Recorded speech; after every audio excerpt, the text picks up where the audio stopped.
Christian is the creator of Are You Aware, which is a campaign to promote awareness for human trafficking, its violation of human rights and its victims, and to gain donations to support organizations fighting for the same cause. He is leading a social media campaign to advocate for national and state policies and legislation directed towards abolishing human trafficking.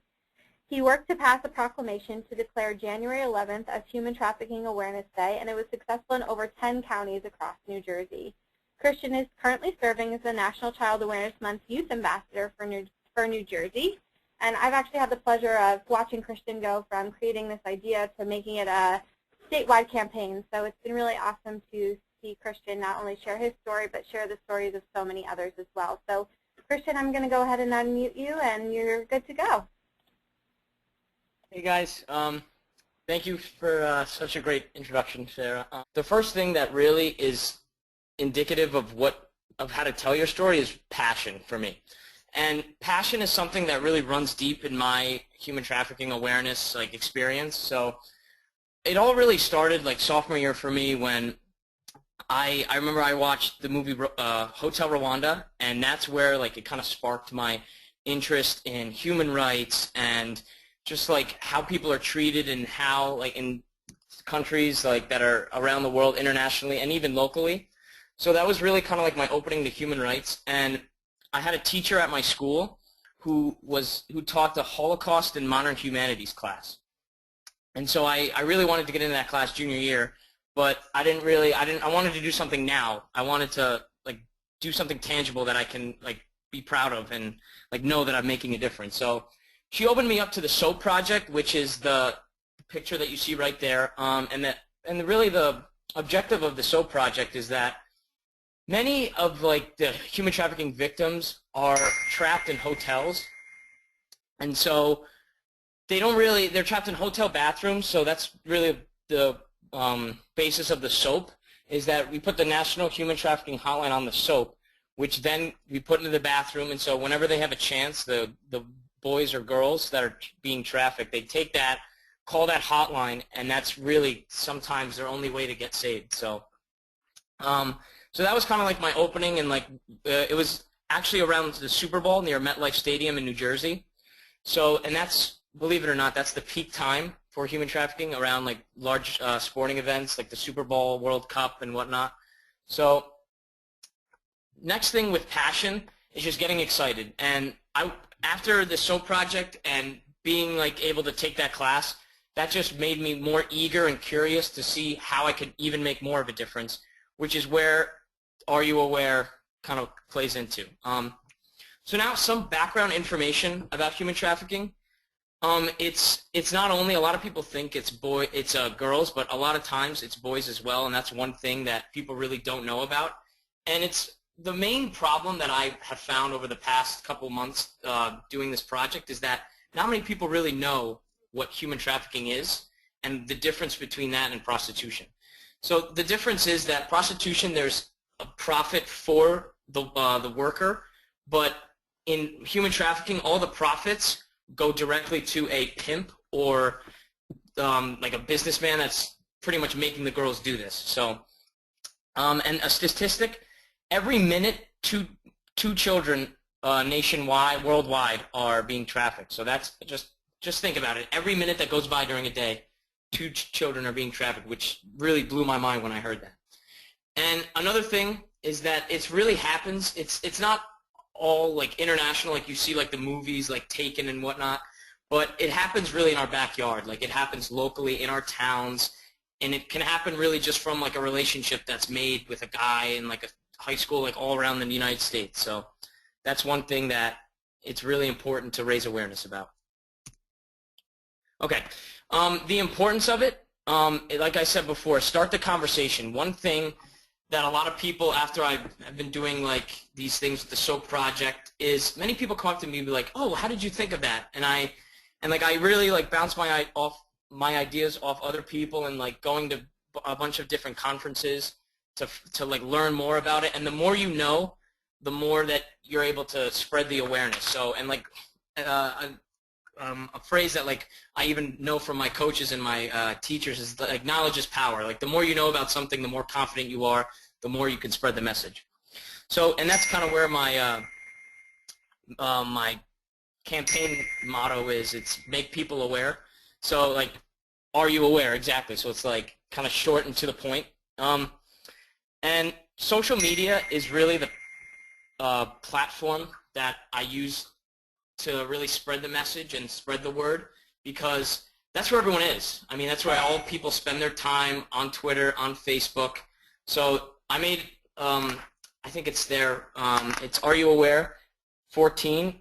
So that's kind of where like I used to spread my message and really get involved with other people and have conversations about it. And lastly, getting involved in local government, because in the end, they have all the power. So here, this is a proclamation, and that's really kind of my way of integrating this awareness project into the government. So the proclamations, it designates January 11th as Human Trafficking Awareness Day and designates the whole month of January as Human Trafficking Awareness Month. So, and it's pretty much the content of the proclamation states like all the statistics and like what the pledge of the township does. So right now I have north of 10 towns in my Monmouth County. So and it's growing. So that's really encouraging, and like it's awesome to see like how like excited these people are and how supportive they are of me and my message. So okay, getting others engaged. First off, talking to your peers goes along with starting the conversation. Like this picture is in my school. These are like fellow classmates that are labeling the soap. And this soap was actually sent this year. This was one of my community service projects. It was sent to Arizona, the site of this year's Super Bowl. So this was also an extension of that soap project I mentioned earlier. And another thing, making others curious and like have a keen interest in your efforts.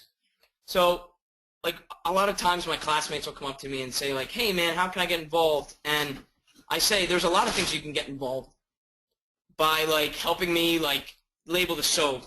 We're doing a spare change jars fundraiser that I'll talk about that later in my presentation, but just getting like a really task force together to help you to just get it going. And I mean, that's kind of like your friends that you know that you can trust and that you know that'll really help you out. So, and bouncing off the passion idea, that's really what allows other people to get excited, because it's kind of something that you can feed off of. Like a lot of people, if someone's really anxious and like excited about something, they'll join right in and pick up where you left off. So,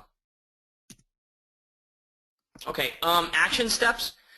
So the first thing, you have to come up with a plan or like a blueprint for something. So this picture is, we wanted to get a keynote speaker, like a human trafficking victim, to actually speak at one of our events.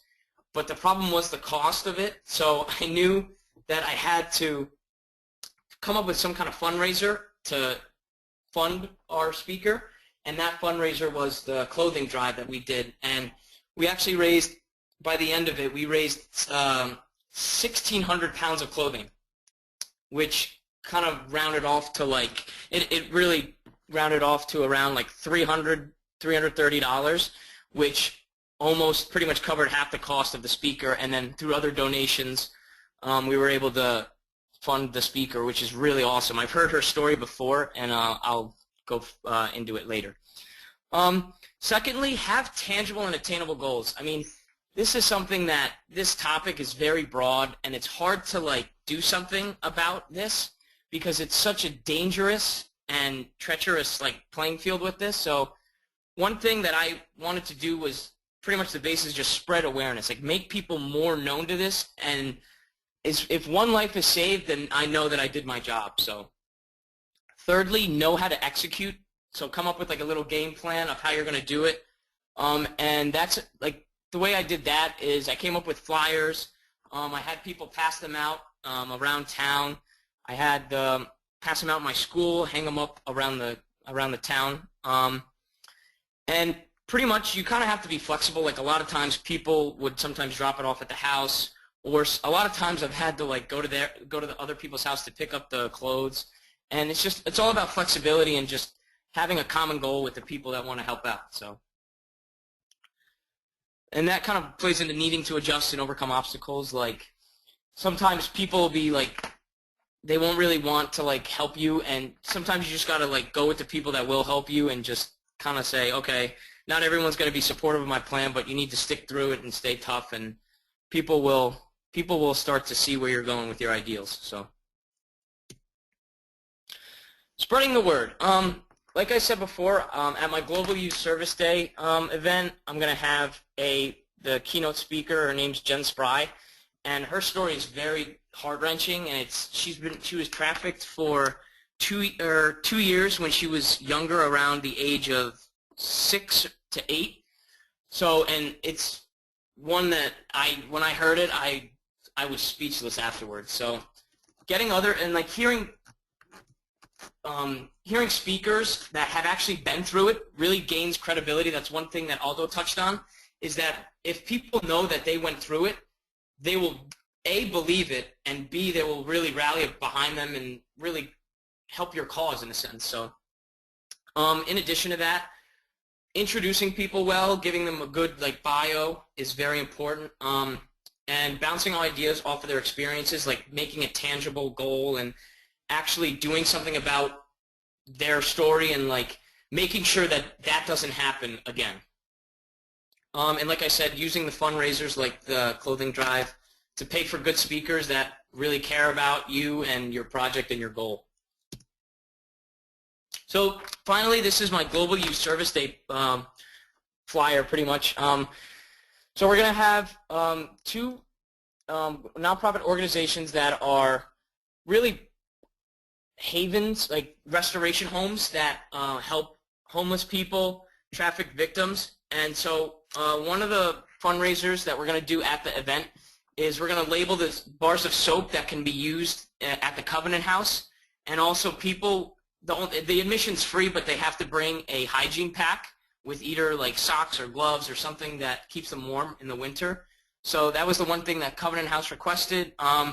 Love True, what I mentioned before about the spare change containers, we plan on giving them out to the people that come to the event, and over a 3-month period, just put any spare change that they have into the container, and then after 3 months, we'll collect all the containers, and all the proceeds will go to Love True and their restoration home.